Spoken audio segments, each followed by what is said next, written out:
And welcome to the Howard Eskin Show. Another special guest tonight. Last week we had Mark Sanchez on, and he dealt a lot with the offense. Tonight we have Seth Joyner on, and he'll deal with the offense, but we'll deal a lot with the defense. And we'll talk to Seth about this year's Eagles teams and a lot of interesting things that are different for the Eagles this year. And we will certainly get into that. And then I've got it's kind of funny. I actually think it's great and it's also hilarious. I have a new AI feature. Uh, Despite what the director of education says in the United States, AI, I'm not talking about the steak sauce. I'm talking about artificial intelligence.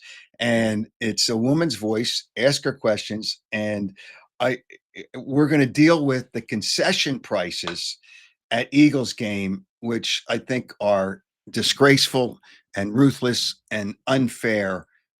Maybe ruthless might be a little harsh, but certainly unfair to the fans. I mean, how much money do you need to make? But we'll do all that. But I also want to tell you our presenting sponsor, who is very, very, very important to the show, Stillwell Financial Advisors. Hey, listen, in today's world, you need somebody to help you with your wealth. And I've talked to Jeff Stillwell multiple times. He knows what he's talking about. He can lead you in the right direction. He has great ideas and ideas that are based on facts and they work. And you too can get great financial advice from Jeff Stillwell. There's the number 732-343-0813. Stillwell Financial Advisors. Like I said, we're going to talk about a lot of things. Interesting moment after Bill Belichick lost his first game as a college coach. We'll talk about a question. Listen to Seth, and I will ask a question from something he said. And the prize tonight, last show, we gave away Oakley sunglasses. Tonight, we're going to give away an autographed baseball, Mike Schmidt. I'll ask you the question. Submit your answer to my website, howardeskin.com, by midnight Friday, September 5th. Watch the show on Saturday, September 6th, and we'll pick from the correct answers at random a person to win the Mike Schmidt autographed baseball. And you can watch us on X, Twitter, whatever you want to call it, Facebook, Instagram, or YouTube. Subscribe to YouTube and you're notified as soon as we go on live. And it's easy enough to find the shows everywhere, but certainly on YouTube. So we'll do that tonight. There's a lot of things that are different from the Eagles, on this football team. And we're going to talk to Seth about that in a minute and to see if he's comfortable with it, not comfortable with it.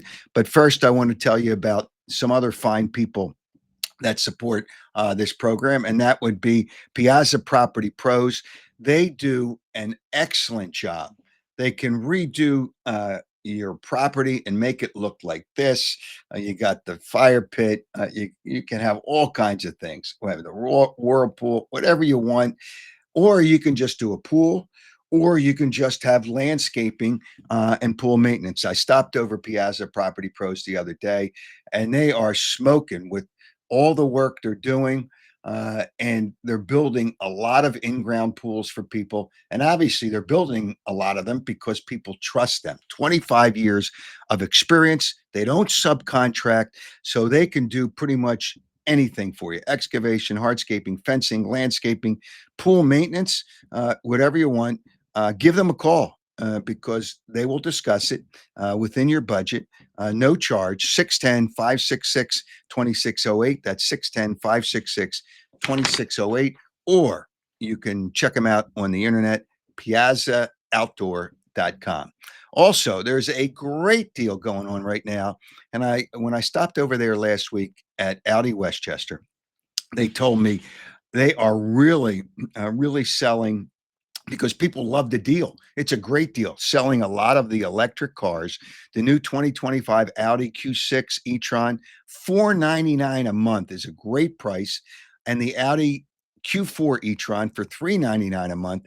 You'll need $5,295 down for the Q6 and $4,156 down for the Q4, plus taxes and registration fees. When I was there, I talked to one of the customers, and we talked for a little while, and he ended up buying the Q4. So stop by your Audi dealer.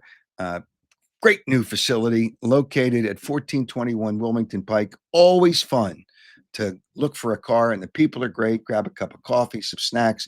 This special offer, I'm telling you, will not last long, because the tax credits on electric cars is not going to last long as well. So take advantage. The Q6, the Audi Q6 e-tron, $499 a month, or the Q4 for $399 a month. That's AudiWestchester.com. All right. The Eagles open the season as we speak, less than 24 hours, actually just about 24 hours from when we speak, and they're playing the Dallas Cowboys. I think it's a sneaky tough game, but I'm going to ask a guy that played in those games against the Cowboys. Let's bring in Seth Joyner, three-time Pro Bowler, 8 years a Philadelphia Eagle. He won a Super Bowl with the Denver Broncos. Seth is a guy that looks at the defense and knows what the hell's going on. Seth, welcome to the program, and thank you very much. Good to see you, Ken. What's happening? It's just another day in paradise. You know what? Paradise will only be if they win that game tomorrow night. All right, so let's look at this team. This team is, and every time you win a Super Bowl, you lose players. This team is different from last year's team. So, are there things with this team that concern you? Well, listen, anytime you lose 4 starters on the defense and 1 on the offense, you got to have some concerns, and you got a new offensive coordinator. Let's deal with the offense first, because that's the least amount of turnover. You got your right guard, who I thought was Pro Bowl worthy last year. The only reason I think that he doesn't make the Pro Bowl last year is because the NFL doesn't want to see all 5 of the Philadelphia Eagles offensive linemen, as Pro Bowlers, because he was certainly worthy. And then, now you got Tyler Steen that has to step in. And to me, Mekhi Becton was a dominant force on the offensive line last year. So we've got to keep our eye firmly focused on Tyler Steen, see if he's ready to take, the next step. Then as the offensive coordinator, I just don't feel like there's any way that Kevin Patullo can mess this up. You got the most talented offensive unit in the National Football League. You got the best offensive line. You've got arguably the best 1-2 punch at wide receiver. You don't really pay a whole lot of attention to your slot guys, and your tight ends, but you do have viable people there, especially, with Jahan Dotson picking it up at the end of last year and in the Super Bowl. You go and you trade for a 4-3 guy in John Mechie, the third. And then, you get this, out of nowhere, you get this, Darius Cooper kid who just splashes upon the scene throughout training camp in the preseason. Dallas Goedert's back and healthy. I still think that, in the right position, I think he could be a top 5 tight end in the National Football League right now. Grant Calcaterra flashed and showed his brilliance last year. You got the number 1 ranked player, according by his peers, running the football, historic year last year, and probably the most underappreciated, quarterback and Super Bowl MVP in the National Football League. So all he's got to do is not mess it up. Just follow the script of what you did last year, make some tweaks, some changes, and let the players do what they do. Okay, but here's the issue in the NFL. Everybody sees what they did last year. Without Saquon Barkley being as successful as he was, the offense is very good, and you pointed out all the really good players they had. It really starts with the offensive line. So as long as they stay healthy, that's good. But Saquon Barkley's not going to rush for 2,000 yards again this year. But he's got to be effective. And the other team's coaches aren't stupid. And Cowboys got rid of that dummy as their head coach. So maybe they might be a little bit better. And the Eagles respect their defensive coordinator. Don't you think other teams now, okay, this is what's made the Eagles effective? And they try to coach against that. Don't you think that's a little bit of an issue? Howard, I watched 15 games last year, teams trying to stop the Philadelphia Eagles. And there was a half a game and a full game that they were able to stop this Russian attack. Okay. When Jalen Hurts got knocked out of the week 16 game against the Washington Commanders with the concussion, all of a sudden, the threat of the RPO and the read option went out the window. So now you didn't necessarily have to play the 8-man front to be able to take away the fact that Jalen may pull the ball and take off and run, because you knew Kenny Pickett wasn't going to take off and run with it. You could play a loaded box and dare Kenny Pickett to throw the ball against cover one, single high safety or a zero look, because you weren't worried about him. Okay. Then the only other time that they slowed Saquon down was in the Super Bowl. 25 carries for 57 yards in the Super Bowl. Steve Spagnuolo said, we're not going to let Saquon run. We're going to force Jalen to beat us throwing the football. It's exactly what he did. Exactly what he did. Okay. And people won't give him credit for what he did in that game on the biggest stage. Now, every team is going to look at what Steve Spagnuolo and the Kansas City Chiefs did to slow down and stop Saquon. And let me just say this. I don't believe that he'll rush for 2,000 yards again either. But I'm never one to say what somebody can't do until I see them not do it. That's just an opinion that we don't believe that he can do it again. Okay? Until he proves that he can't do it, or the Eagles decide that they're not going to give him 345 touches this year running the ball, then I'll believe that he can't do it. But my thing is, they're going to take the blueprint that the Kansas City Chiefs put out there, and they're going to try to implement it. But a whole bunch of other teams tried to implement it last year and couldn't do it either. A lot of teams don't have the personnel that the Kansas City Chiefs does, and the defensive genius of Steve Spagnuolo to be able to accomplish what he did in the Super Bowl. Okay, so and believe me, if you think that Nick Sirianni and Kevin Patullo are sitting over at the NovaCare Center, just sitting on their hands, not realizing that teams are going to evolve and they're going to come up with ways to beat them, and therefore they've got to adjust to the adjustments and have some new wrinkles in what they do, then you're crazy. All right, let's look at the defense, because they lost some people, and the Eagles were probably more effective because they got leads. They didn't have to play from behind, so they could run the ball more. They didn't have to ask Jalen to pass the ball. The Eagles coaches, I know, really don't want them to throw more than 23, an average of about 23 passes a game.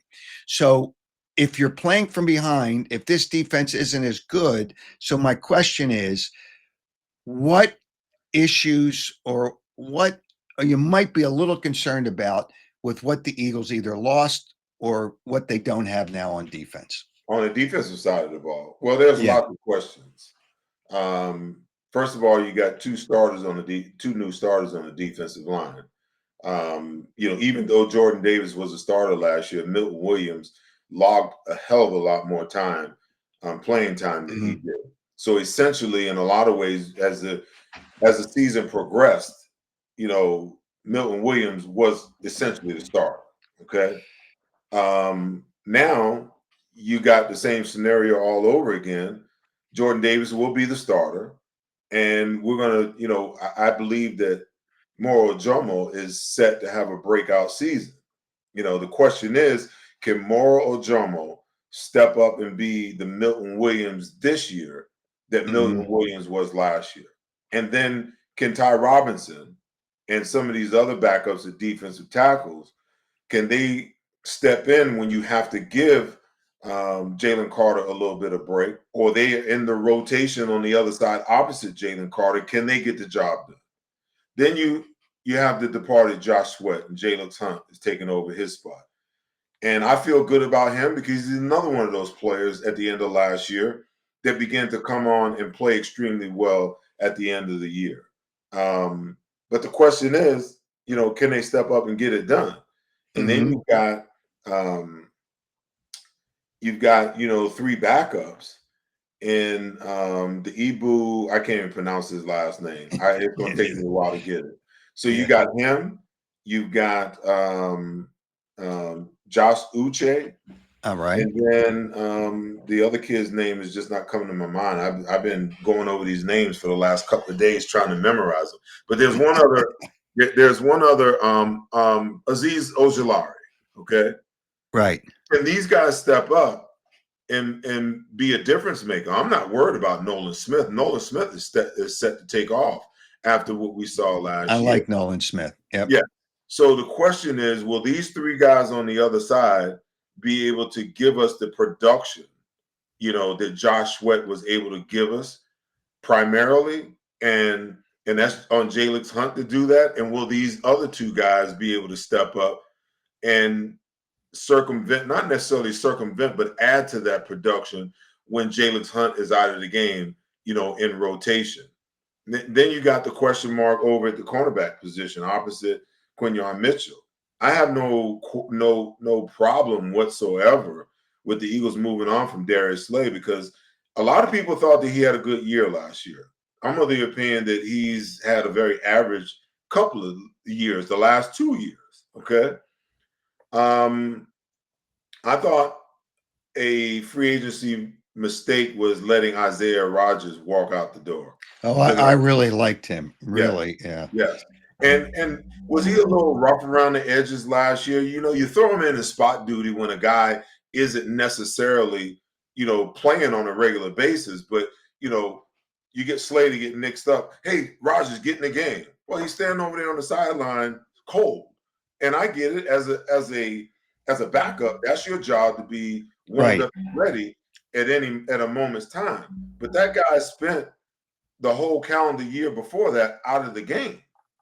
So you have to expect that there would be a little bit of rust that he would have to knock off, especially playing in a backup role. Okay. So now you let him walk out of the door. You say that Eli Ricks and Keely Ringo are going to battle it out for the starting position. Well, they figure out through OTAs that might not work out. Okay. So then they go and they sign Adoree Jackson. Guys just bounced all over the place. Big Right. Fangio during training camp alluded to that fact. You bring him in the mix, and now you got all these, we got him and Keely Ringo fighting it out because Eli Ricks is pretty much falling off the map. And then all of a sudden, towards the end of training camp, they make a trade for Jacorian Bennett from the Raiders. That Right. to me said that they are really not sure about the other two guys when you make a move like that. So now Adoree Jackson is slotted as the starter, but in a lot of ways, I kind of believe that they think when it's all said and done and the dust settles, that Jacorian Bennett is probably going to be the starter there. Okay? Well, if they get a pass rush, obviously that helps the back end of your defense. So that's going to be really important for the Eagles. And that means Jordan Davis has got to have, and he's playing for a contract. So this is the time when the bell's got to go off. And Vic Fangio has done a really good job with this team. Do you like the way, and Mark Sanchez pointed it out, it's kind of interesting what he does. No deep, nothing deep, and let them have drives of 12 to 13, 14 plays. And if they score, they score. But there's more chance that they'll turn it over.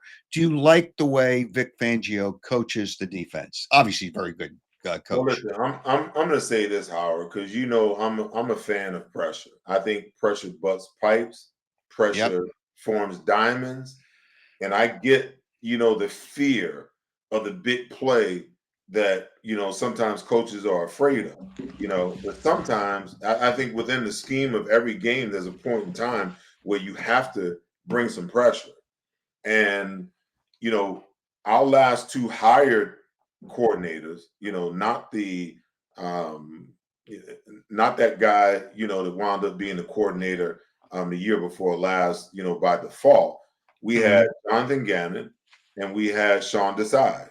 And it was told to us that they were NGO. Well, now instead of the branches and the leaves, resemble what the hell they were running when they were here. Nothing. And even Jonathan Gannon has gone on to Arizona and become a much more pressure type of defensive coordinator.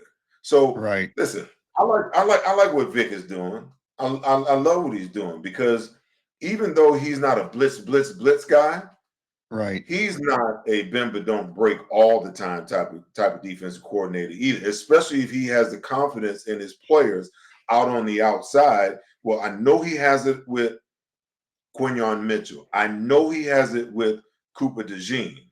He's going to have it with these linebackers because both of these starting linebackers are great in coverage. The question is going to be how quickly can they get that guy on the outside opposite whoever it is, assimilated and up to speed where he can trust them to be a little more aggressive in coverages at times. All right, Seth, how difficult is it? It's first of all, it's difficult to get to the Super Bowl. I mean, let's be honest, it's really, really difficult. But to get back there 2 years in a row is really tough. And Nick Sirianni playing this little game, well, we're not defending champions. I mean, come on. Oh, you'd have to be an idiot. And I think he's a very good coach. You have to be an idiot. Well, we're not defending champions. Then what the hell are you? Then what the hell are you? So the first question is, wait, let me ask you the first question. How about him saying yesterday at his news conference, he didn't know they were dropping the banner. He didn't know they were dropping the banner for the Super Bowl. Come on.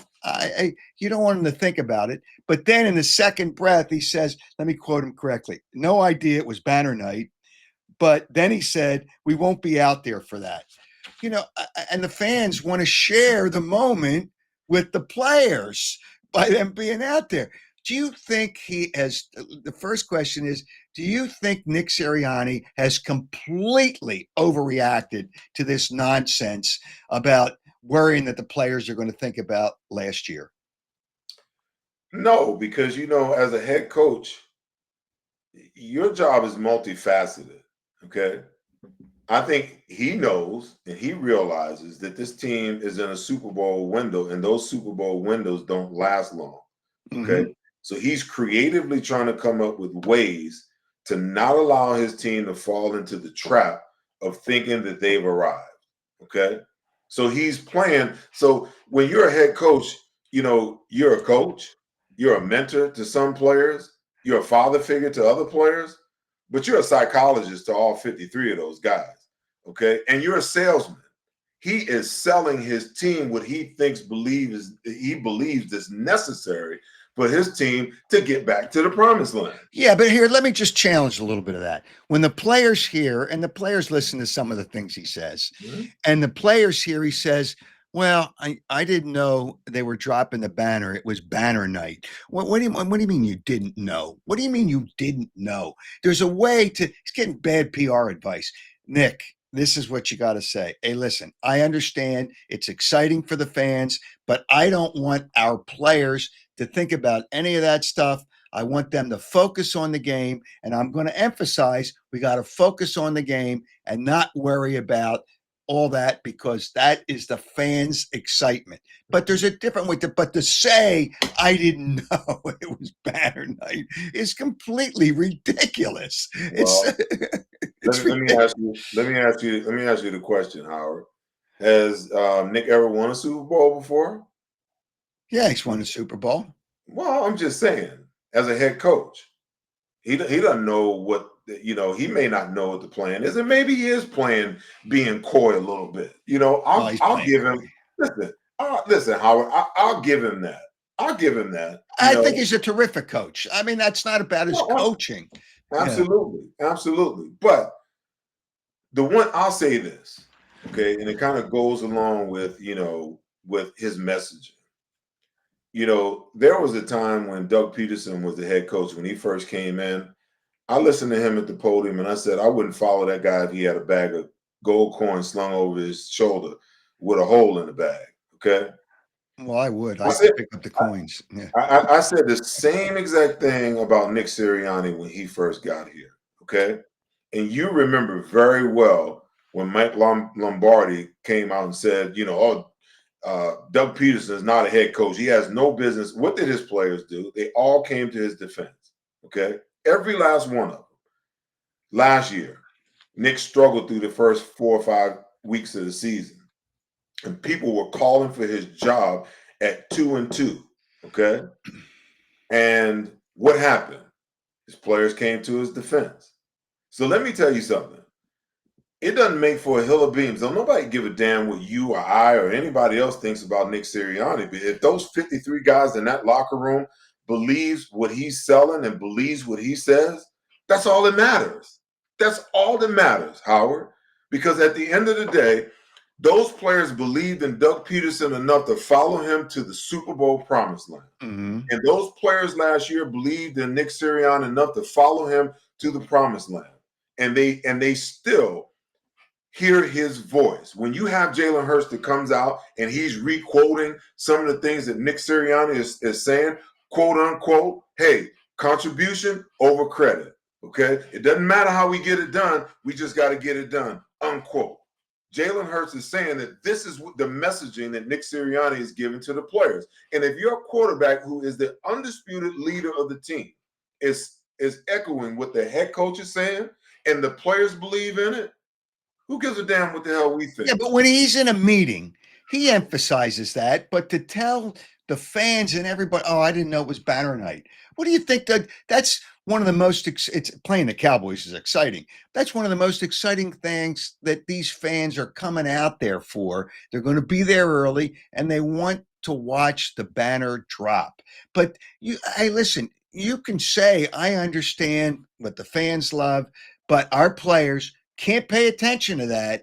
We've got to focus. And I will emphasize that. And I've emphasized that in the meetings. And players listen to him in the meetings. But to say that, just the players say, well, what is he talking about? But they know what their mission is. And the players got to make plays. In the end, the players got to make plays anyway. But I just thought that was, he says, The players, Howard, the players know what he means. yeah, That's just coach speak.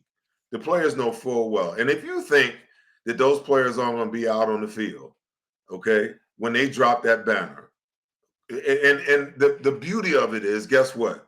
We get to drop that banner in front of Jerry Jones and the Dallas Cowboys. Come on. yeah. You think those players are going to be on the field, but that's just coach speak. That's just Nick dancing around, and not feed. And at the end of the day, we don't have the flexibility, and we don't get the opportunity to create the messaging for him. I think they're going to drop the banner before the players come out. I don't think the. Okay, all There right. is no I'll way bet you in a hell. dollar for. I'll bet you a dollar for charity. I bet you. Good. I as a matter of fact, I'll give you 100-1 odds. Okay. Okay. If All they right. if those players aren't on the field when they roll that that banner out, Jeffrey Lurie is not going to allow those players to be in the locker room when they roll the banner out for the fans. Are you kidding me? Okay. Sirianni doesn't even have a say in that. All right. And then he said they're not going to be on the field. He's the coach. We'll see. We'll see. All right. So, all right. The game tomorrow night, I think Dallas is better without Micah Parsons against the Eagles because they neutralized him, because he couldn't stop the run. But so what do you see? I mean, that's just, I don't think the have a game's. nervous. Hey Howard, I don't have a nervous tick. Go ahead, keep talking. They're No. not better off without Michael. I'm sorry. But no, well, you know what? It's just like, Go ahead.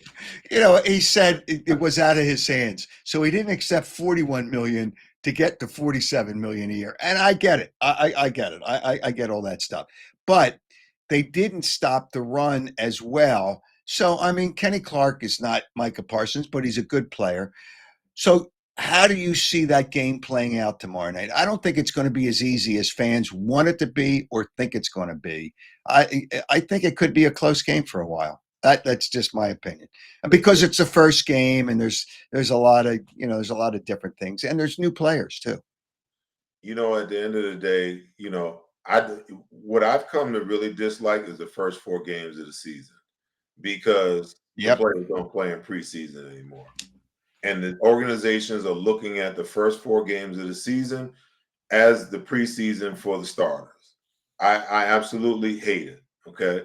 I understand why they do it, but Yep. I hate it.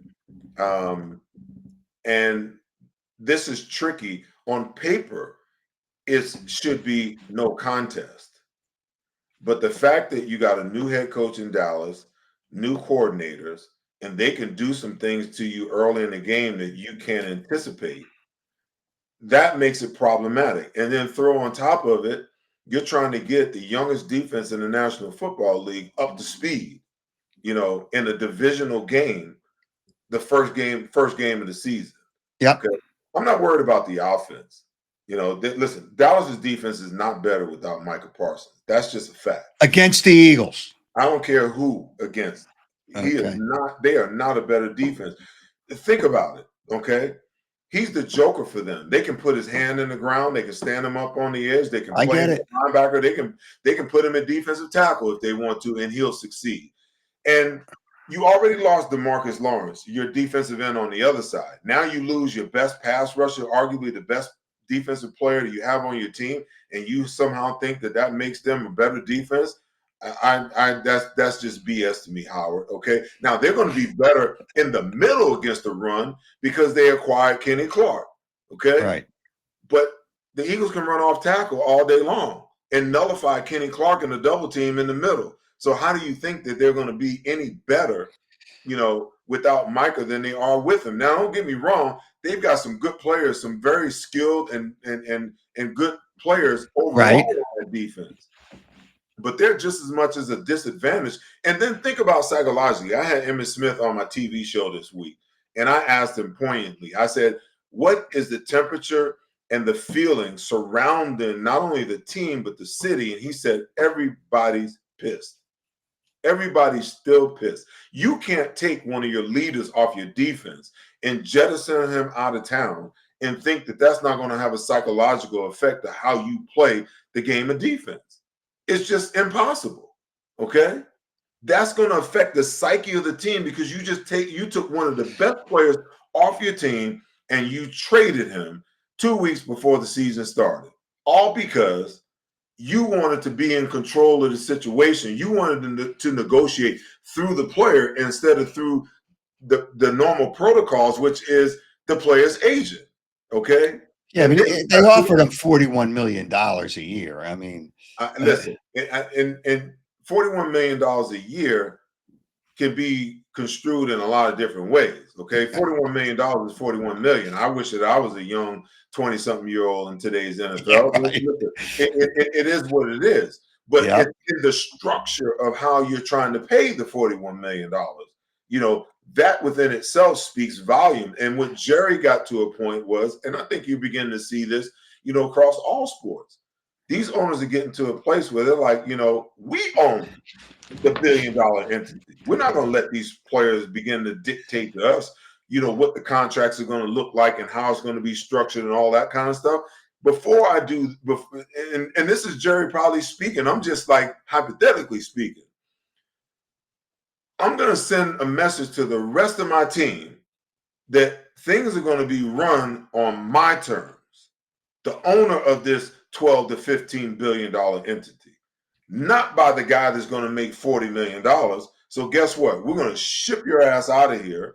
We're going to get Kenny Clark to help with the run, and we're going to get 2 first-round draft picks. And this is the thing that blows my mind. Thank you, Jerry Claus, okay? Because you just gave us Christmas in August by making Okay. So with that, how much do the Eagles win by? Well, obviously they're going to win it's it. not going to be it's not going to be an easy game because all the questions and variables. Now, are the Eagles going to win the game? Hell yeah. I believe they're going to win the game, hell yeah. But the problem is you don't know how it's going to play out because you have all of these new variables in week one. And it is a division game. Like they went to Dallas and just stomped them last year at the end of the year. Yeah, they had their injuries and everything else to go along with it. But Mhm. at the other end of the spectrum, listen, you got Dak back, you got CeeDee Lamb back. Still a big question as to who's going to be the running back, because if you don't give Dak a running game, guess what? Dak's going to be Dak like he's always been. He'll figure out a way to screw it up. You have to give him balance. I think we're seeing a resurgence in the run game. So quarterbacks who can't throw it 40, 45 times a game without turning it over and throwing it at an efficient percentage, they need a run game, you know? So at some point in time, Dallas is just going to be Dallas. You know, the Eagles are going to win the game. It's not going to be a beatdown. It's not going to be a blowout just because it's the first game of the season. But Right. listen, I'd bet some good coin if I was a betting man that the Eagles are going to win this game. Okay. So you would lay the 7.5 points. Yes, You would. for Okay. sure. For All sure. right. I think Hey, the Eagles. I think it's a struggle, but the Eagles probably win by 8 to 10 points. okay. All right. I do want to ask you, because there's people out there that remember. First of all, let me, and before I get to Buddy Ryan, because Buddy and I had our challenges, but Buddy was Oh yeah, funny. he definitely wanted to kick your ass. I know that for a fact. Yes, he did. Yes, he did. And you know what? He never did. But when he went to Arizona, do you remember, just to kind of bury the hatchet? I washed his feet at the hotel. You probably don't even remember that. When he came in with Arizona, I washed his feet just to kind of bury the hatchet because Wow. he didn't care. In the end, he didn't like what I said, but he was not a head coach. He was a terrific defensive coordinator, but he was not a good head coach. But before we get to that, I want to tell the people all the things you do. I know you got a show. You got a show on YouTube, and you got a lot of things going on. Lay it out for the people. It's a lot more than you think. Like before we came on the air, somebody came in the chat and asked, "Oh, where is Seth going to be, this year?" I saw. Yep. So for those who don't know, I left Jacob, last year and started my own pre and post game show. Me, Okay. myself, Derek Gunn, and I said me, Derek Gunn, and Mark Farzetta. Right. We got, a great young lady, that works with us named Bailey Livesley. She runs our social media, all our clips and all that kind of stuff. And we're integrating her into the show this year. So that show is going to be on my YouTube channel, which if you go to my YouTube page, is Seth Joyner Show. We have a pre and post game show every hour and a half before kickoff. And then we've got a 90-minute post game show on the same channel. Okay. So that's every Eagles game day. Then I've got my TV show, which airs on PHL 17 tonight at 11 p.m. and then NBC Sports Philly on Thursday night, and then 2 more re-airs on NBC Sports Philly before Sunday. And then I have my podcast, and that's, then I have my podcast on Tuesday nights from 7:30 to 8:30 on my YouTube channel. Now, all of my shows are, I put them up on my YouTube channel. So anything that you miss anywhere that's not on Yep. YouTube, you can go to my YouTube channel. And the thing we're doing this year is our pre and post game show are going to air live across all my social media platforms. So you'll be able to see it live on Instagram, on X, on Facebook, on YouTube, on LinkedIn, and TikTok. So it won't be hard to find me. And then to cap it all off, I'm on every Monday morning on WIP with the camera and Richie. Okay, so the thing is, the easiest way to find it, I have always, first of all, you can find it on most of the social media platforms easily, but YouTube, it's really easy to navigate. And when they subscribe, they're notified when you're doing Mhm. it live. So it really is Last a good. last thing, last thing, Howard. So on my website, SethJoyner.com, every year I update my schedule. So when you go to the Okay. website, the first thing that pops up, boom. Even on my YouTube page, because I screenshot it and put it and pin it to the first page, my entire schedule for the entire week is right there. All right, cool. That's cool. All right, let me get to. So it's easy enough to find you, and I'm glad you kind of ran it down for people. Buddy Ryan, I I just didn't think he was a good head coach, and he loved you guys on defense, but he really didn't care about the other people, other than the time he let Randall leave early to go to Whitney Houston's birthday party. And that was that was a joke. I mean, that's a disgrace. You can't do that. But I think it was like a Chinese fire drill on the sideline when Buddy was there. But to you guys on defense, he was really good and he really embraced you guys. So you're going to tell me all the good things about Buddy Ryan, but to the team, did everybody respect him? Well, I think you either respected him or you didn't. You either liked him or you hated him. And he was the same way with you because if he liked you, then you was one of his guys, and you had to earn that through the rite of passage. My first 2 years, he called me by my name. When I came in my third year for mini camp, he called me Zeth, and I was like, oh boy, I'm one of his guys now, but that's just the way he was. He was a old military guy, and he ran his football team like in a military type of way. You had to earn your stripes, but once you earn your stripes, you were one of his guys.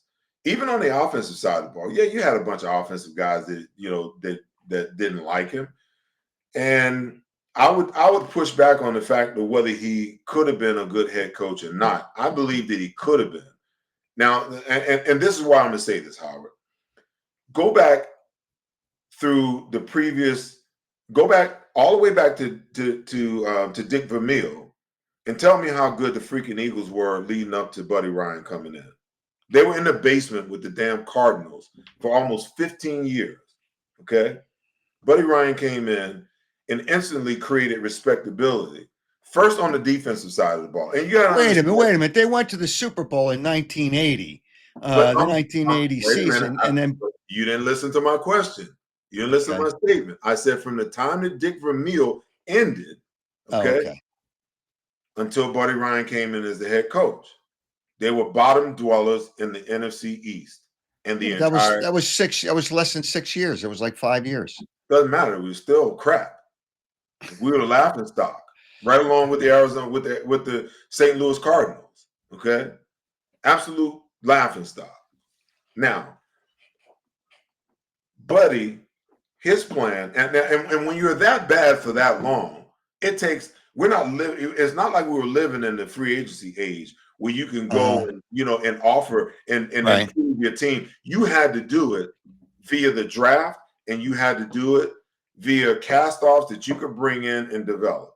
Okay, Buddy's thing was he was going to recreate the Chicago Bears defense, and he was going to do that first. Okay. And then he was going to build out the offense. And he sprinkled in some pieces. He drafted Keith Byers first in his first year. He drafted Keith Jackson, first, in that year in the third year. Uh-huh. So it wasn't like he was completely devoid, but he spent his assets on building the defense first. And I know that it wasn't like he didn't know that the offense needed help, because 2 days before he got fired, Howard, I was in his office sitting with him. We were talking. Okay. I walked in his office. He turned off the film. He said, sit down, let's chat for a while. He goes, I'm in here, I'm watching film. He said, I got to build an offensive line for Randall Cunningham to give us an opportunity to be successful. Okay. And Buddy, I think Buddy was the one that actually drafted Fred Barnett and Calvin Johnson, if my memory serves me correct. I think Okay. you might be right. Yeah. Yes. So he said, I got to build an offensive line for Randall. He says, everybody are enamored with, this Davis kid and this McCray kid out of Tennessee. He said, but neither one of them can play dead. He said, but this kid I'm looking at right here, and he turned the film back on. He said, this kid right here is going to be a perennial Pro Bowler, and he may be a Hall of Famer. You want to know who that was? Who's that? Eric Williams. Who? Eric Williams, that the Dallas Oh, Cowboys yeah, drafted. right, So right. Buddy got fired 2 days later. Rich Kotite takes over as the head coach. Well, he was an idiot. Yeah. He and Harry Gamble thought it was the best thing to do to move up and trade away 2 draft picks to move up and pick Anton Davis. And we were already in position to get Eric Williams. So we move up and get him, and then Dallas comes behind us and takes Eric Williams. The rest is history. Okay. Yeah, and Eric Williams was from the area. I know. Yeah. It just, yeah. Hey, listen, I was not a fan of Buddy. He didn't win a playoff game. I think he was 0-3. Didn't he yank a quarterback in a playoff game? Didn't he yank Randall for Jim McMahon? I don't know if you were still here at that time. He yanked Randall Cunningham for Jim. Well, it couldn't have been during my time. No, we graduated from the Eagles damn near at the same time. Yeah. Okay. But I'm just saying, listen, in a lot of ways, people are going to look at that era and say, hey, they never won anything. You're right.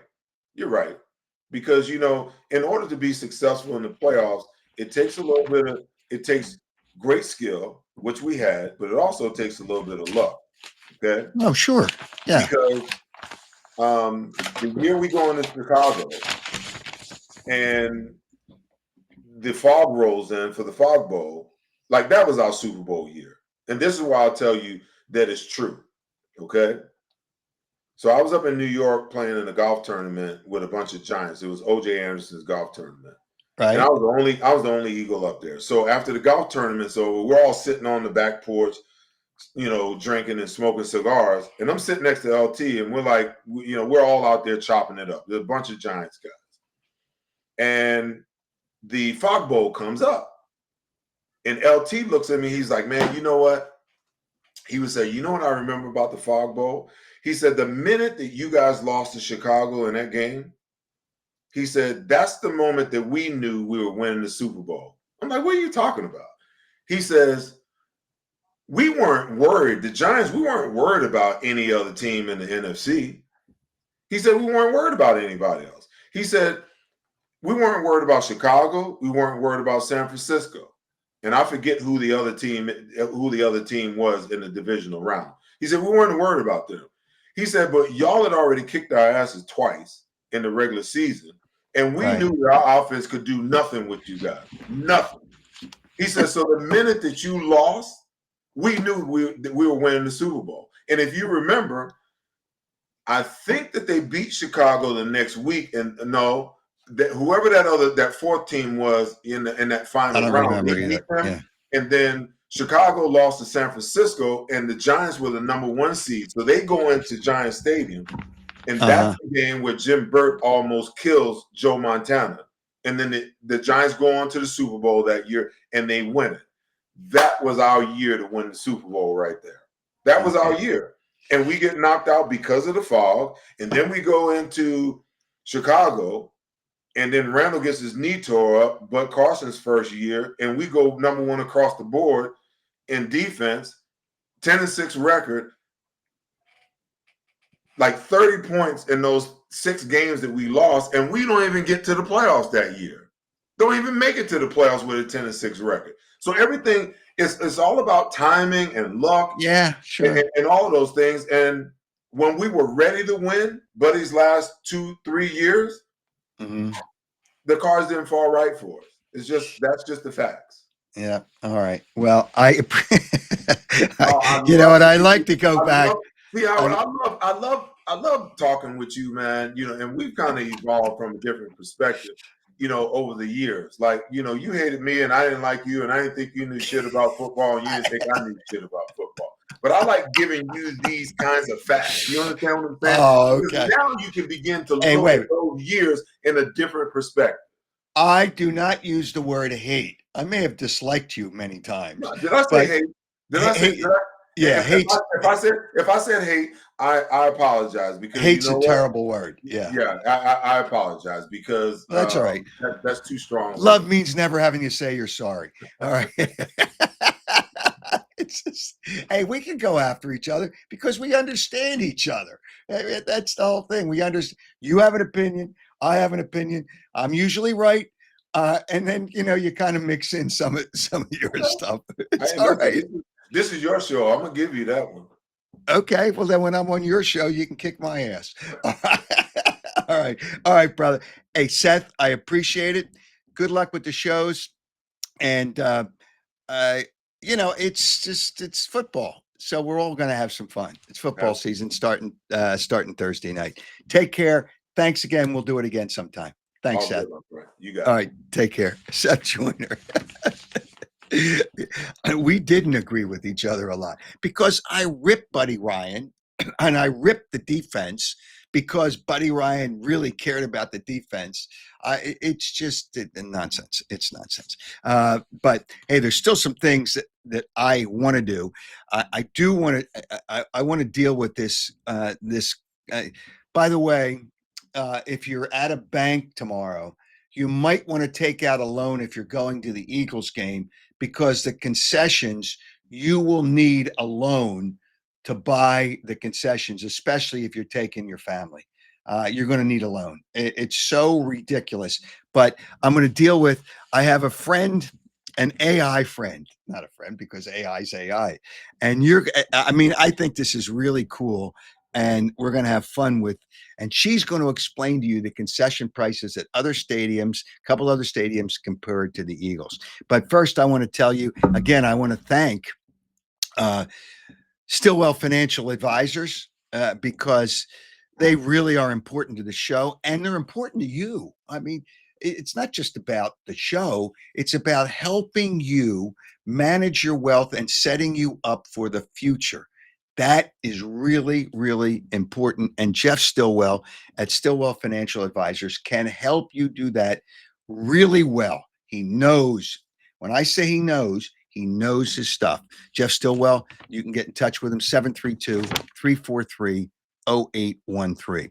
And I also want to thank our other people that support this show, Piazza Property Pros, out there yesterday to talk to them. And I'm telling you, they're killing it with all the work they're doing. And the reason they're doing a lot of work, look how nice they can make a property. They can do that, and they can build in-ground pools. They can do a lot of things with 25 years of experience. They know their stuff. Piazza Property Pros, they really do know their stuff. 25 years, and they don't subcontract, so they know what they're doing. The work is done by their people, excavation, landscaping, pool maintenance, whatever it may be. Give them a call and they'll work within your budget. Great people, 610-566-2608. Schedule a free consultation at 610-566-2608 or on the internet, piazzaoutdoor.com.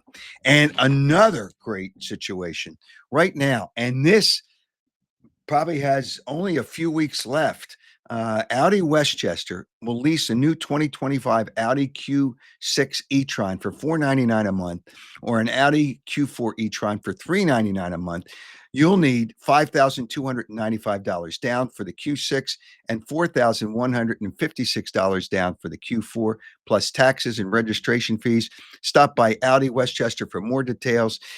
Their new facility is beautiful, but you're going to get a great deal right now. And the tax credits on the electric cars don't last that long. This special offer won't last long. Lease a new 2025 Audi Q6 e-tron for $499 a month, or a Q4 e-tron for $399 a month. Check them out, AudiWestchester.com. That's AudiWestchester.com. All right. Last week, we had a question and we had a winner of the Oakley sunglasses. And Patty Horvath answered the question correctly. What did Jerry Jones say improved with the Cowboys by the trade of Micah Parsons? He said they had to improve their run defense. And Patty Horvath, I'm sure there's others that had the correct answer, but she was selected at random. And I think that's Patty H when I see her on the chat board. But I think she was a donor for one of the fundraisers that I had a few years ago, if I'm not mistaken. It's just I think she was a donor, but she's if that's the same Patty Horvath, I thank her and she did well. Congratulations on winning the sunglasses. All right. tonight you're going to win a Mike Schmidt baseball, but I'll come up with the question shortly. But I want to do something with AI, and it's about the concession prices. But before we do that, let me tell you that I will make, as I do during football season, raising money for two SPCAs in the Delaware County, Brandywine Valley SPCA and Providence Animal Center. I'll make picks, small donations. People, I'm actually looking for one more title sponsor to make a contribution each month, and all that money goes to both of those great facilities. And I will make my picks, especially on Saturday and Sunday. If I don't like a game, like Friday night's game, I'm not sure about yet with Kansas City and the Chargers, and Monday night's game, I'm not sure about yet. But you'll be able to. You'll be able to. Uh, you see, because I'll post my picks. All right. The first thing I want to deal with, Bill Belichick, the nonsense after his first game. Check this picture out. He lost. He got smoked by TCU, smoked, and there was balloons set up at the news conference. Now that had to be the idea of his girlfriend. North Carolina's not going to do that. That had to be the idea of his girlfriend to set up balloons. What do you want balloons there for when you got your ass kicked 48, what was it, 48-14? It's a complete joke, a complete, absolute joke, a complete joke, but whatever. All right. So here's, this is great. The concession price, by the way, let me just mention the commissioner was asked today about Taylor Swift possibly singing at halftime of the Super Bowl. I will make this prediction, and I believe this is a stone cold mortal lock. She will not sing at halftime, but he puts it out there. So now we'll talk about that all year. Taylor Swift doesn't need to sing at halftime. She's got all these different things she does. You can't set that up at a halftime show that runs 18 minutes. It's ridiculous. Absolutely ridiculous. Come on, Roger, tell the friggin' truth. She ain't singing at the Super Bowl. She's not. She's not singing at the Super Bowl. She's not singing at the Super Bowl. She's not. So let's get that. Let's get out of the way. All right. Now, let me see. Here's what I want to do. All right. The concession prices in Baltimore and in Baltimore and Atlanta make this look like a joke. And here is my AI person to help me explain to you how outrageous the prices are. Hold it, let me just check something here. But so I'm going to go to my. Let me. Where am I here? I'm going to go to my AI person, and we'll compare prices now. This is something I'm doing. You'll think this is funny. All right. So here's my AI person. Can you tell me what the concession prices are at the Baltimore Ravens games? Sure. Baltimore's still the bargain king.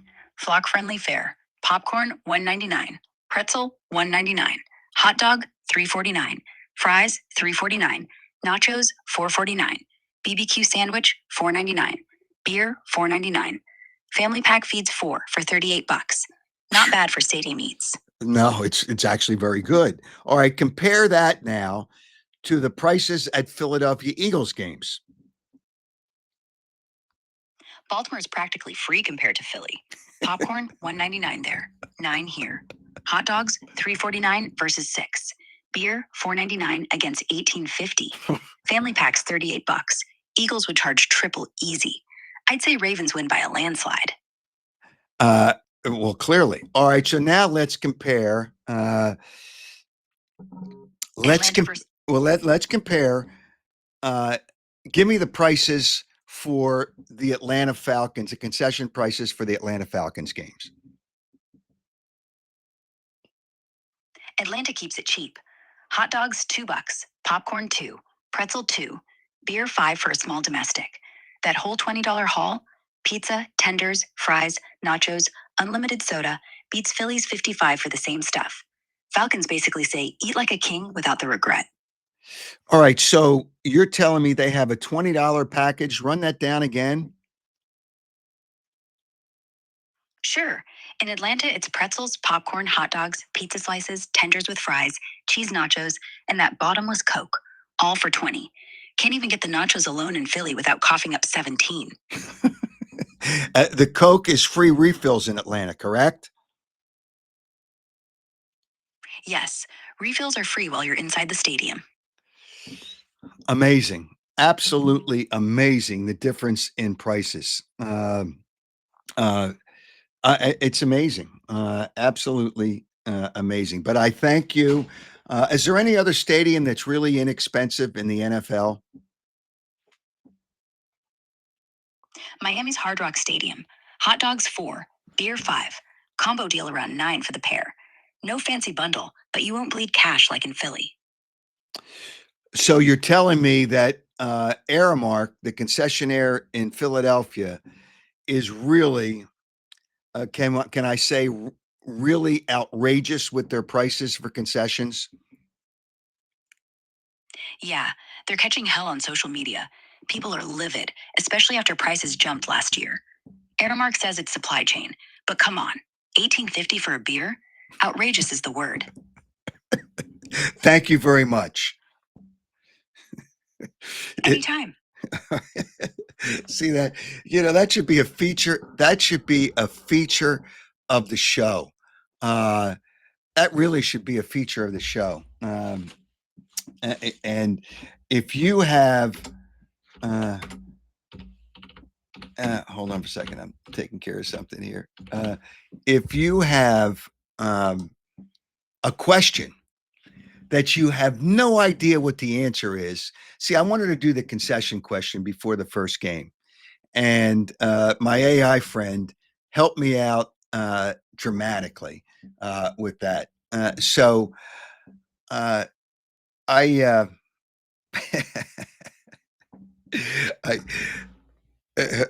what was that, Joe? Joe, my producer. What was it? What did you? The King Bot. She said, "How about somebody in a message here? The cheapest beer is $18.50. Apparently, it is at Lincoln Financial Field. Can you believe that?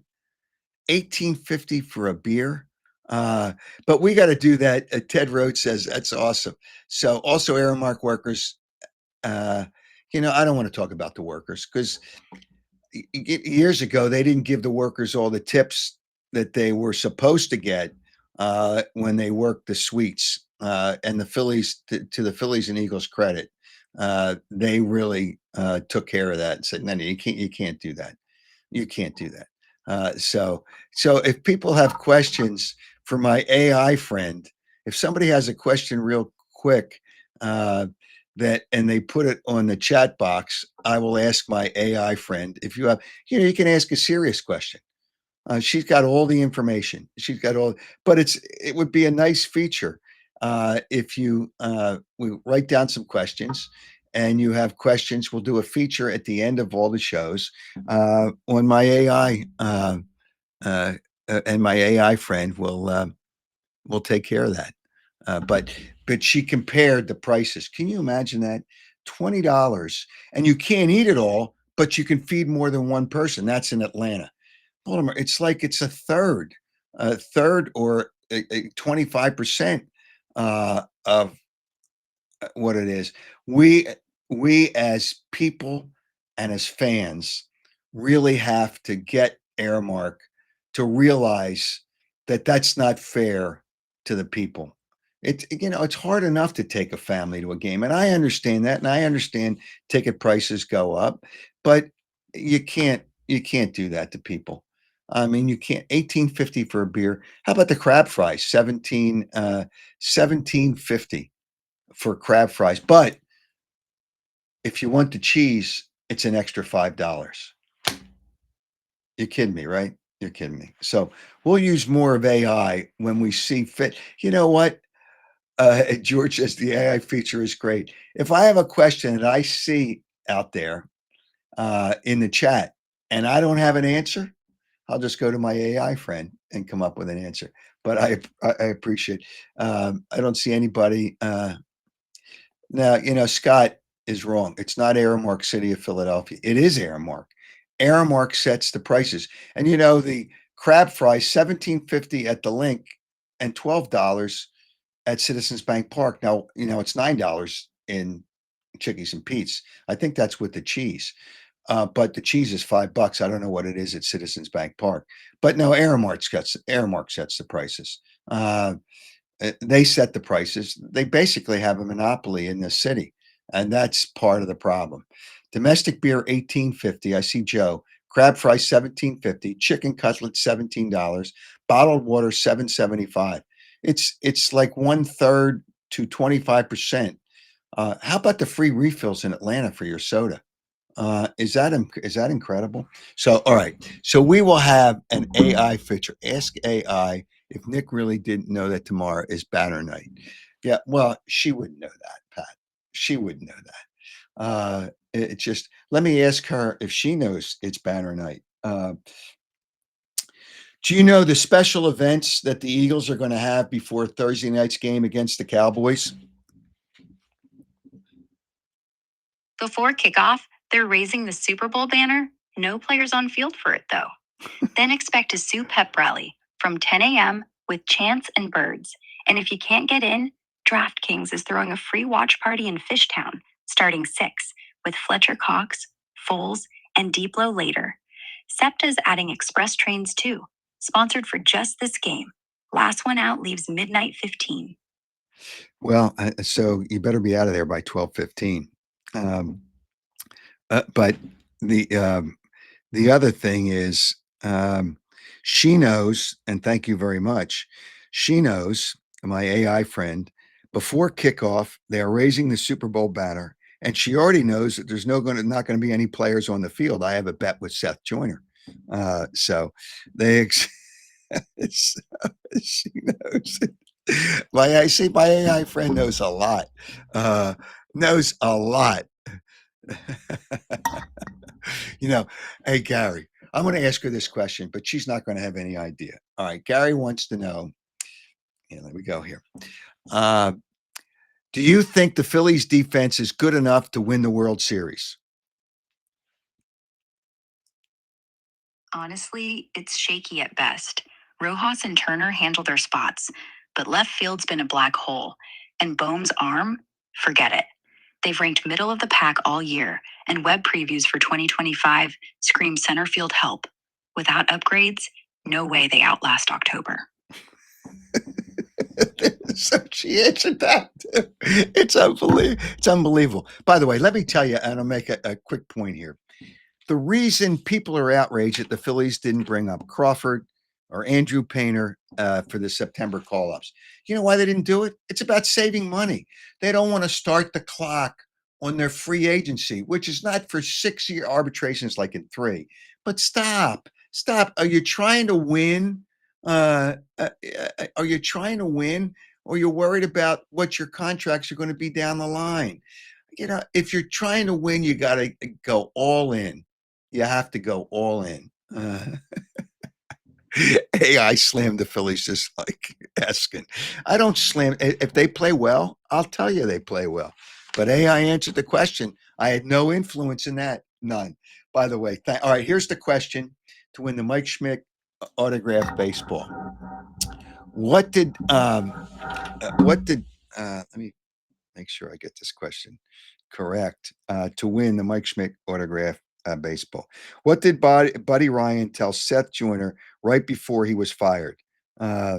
What did he tell? And you got to dig a little deep. And we can use either question.